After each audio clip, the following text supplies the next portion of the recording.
Con su venia, diputada presidente, compañeras y compañeros diputados, México está actualmente sumido en una grave situación de corrupción e inseguridad pública, por lo que es apremiante actuar y atender en conciencia todas las causas que generan esos problemas y proponer soluciones. El Estado mexicano, en sus 3 ámbitos de gobierno, tiene para con sus gobernados como principal obligación garantizar la seguridad pública. Y como parte fundamental de esta obligación, el constituyente formuló el artículo 21 constitucional, donde estableció la institución del Ministerio Público, quien en su ámbito federal o estatal deberá coordinarse con los otros niveles de gobierno para cumplir con los objetivos de su investigación y persecución de delitos. Para cumplir con el objetivo de garantizar la seguridad pública, se hicieron reformas constitucionales importantes. La primera en 1994, en el sentido de que el nombramiento que hiciera el titular del Poder Ejecutivo del Procurador General de la República tendría que ser ratificado por el Senado. Este es el primer antecedente de pesos y contrapesos para que el perfil de un verdadero Procurador de la República fuera imparcial, objetivo, eficiente, y sin embargo, a varias décadas de esa reforma constitucional, los resultados no fueron los esperados. Al contrario, estamos igual que en el 94 de índices criminales. La segunda reforma fue en el 2008. Significó un paradigma en el sistema de justicia penal. Y la tercera reforma del 2014 es con relación a la creación de la Fiscalía General de la República como órgano público autónomo, nombramiento, remoción y sustitución del fiscal general y sus fiscalías especializadas. La reforma constitucional del 18 de junio del 2008, con que se crea el sistema penal acusatorio, adversarial y eminentemente oral, contempla a su vez mecanismos alternativos de solución de conflictos como salidas que despresuricen el proceso y ejecución de la pena, todo en un marco de respeto a los derechos humanos reconocidos en la Constitución y los tratados internacionales de los que el Estado mexicano es parte. Fue realizada en razón de la crisis que viene enfrentando nuestro país en materia de procuración e impartición de justicia, así como para evitar la discrecionalidad en el procedimiento penal y garantizar el mayor respeto a los derechos humanos y garantías constitucionales en materia de justicia penal. A más de 9 años de su publicación, sin dejar de observar que esta reforma, por su impacto y trascendencia, entró gradualmente en los estados de la República y obligatoriamente en todos los estados a partir del 18 de junio del 2016, y que en el ejercicio de su obligatoriedad ya han transcurrido 1 año, 8 meses y días, evidentemente no se ha logrado lo esperado. No ha mejorado la procuración de justicia ni la seguridad pública. No hay resultados tangibles a favor y por el contrario crece incesantemente la criminalidad en México. El INEGI diseñó la Encuesta Nacional de Seguridad Pública Urbana con el propósito de proporcionar una medición periódica, amplia e integral del tema de seguridad pública, la cual cuenta con una periodicidad trimestral. Entre sus datos está que durante junio del 2017, 74.9% de la población de 18 años y más consideró que vivir en ciudad es inseguro. Por otra parte, de acuerdo con la información de Transparencia Internacional y Transparencia Mexicana, en cuanto a la percepción de corrupción en el sector público de 180 países en el mundo, México cayó un punto en el índice de percepción de la corrupción 2017.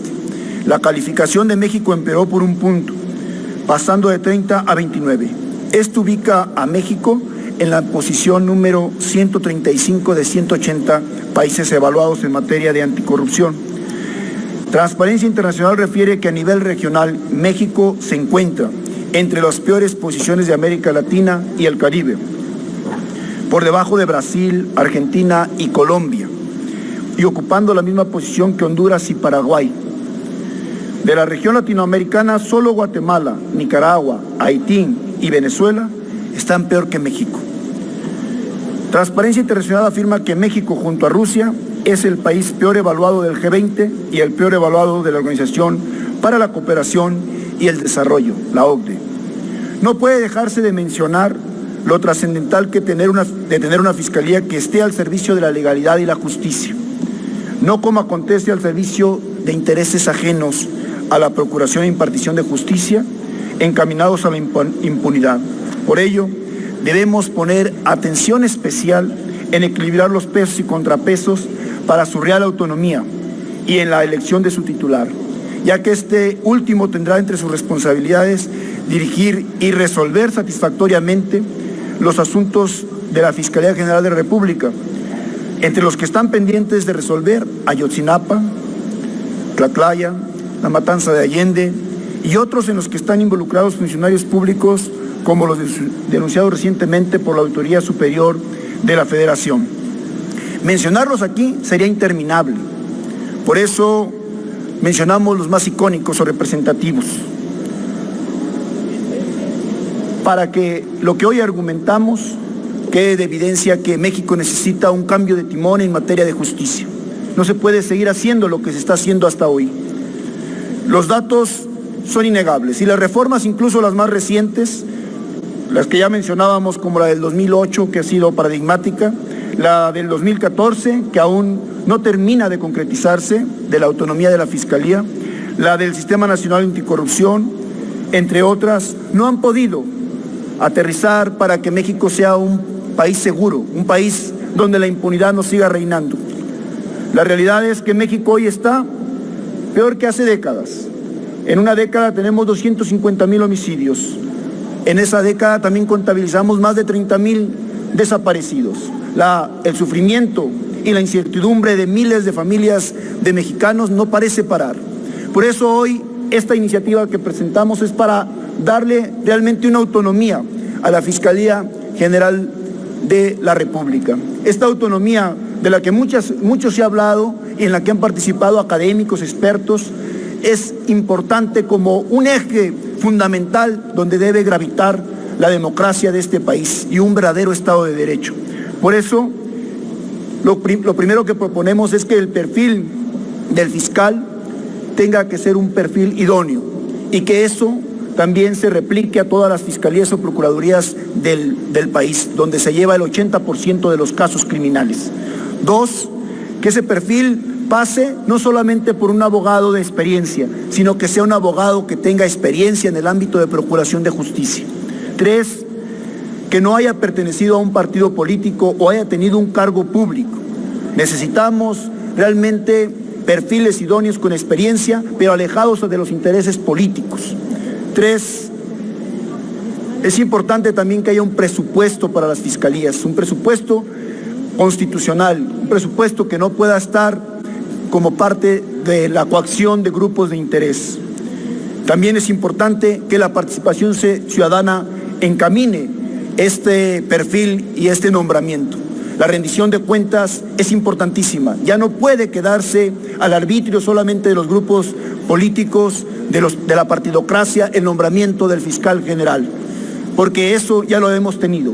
Desde 1994 tenemos la posibilidad de que el Senado ratifique al Procurador de la República y sin embargo estamos peor que en 1994.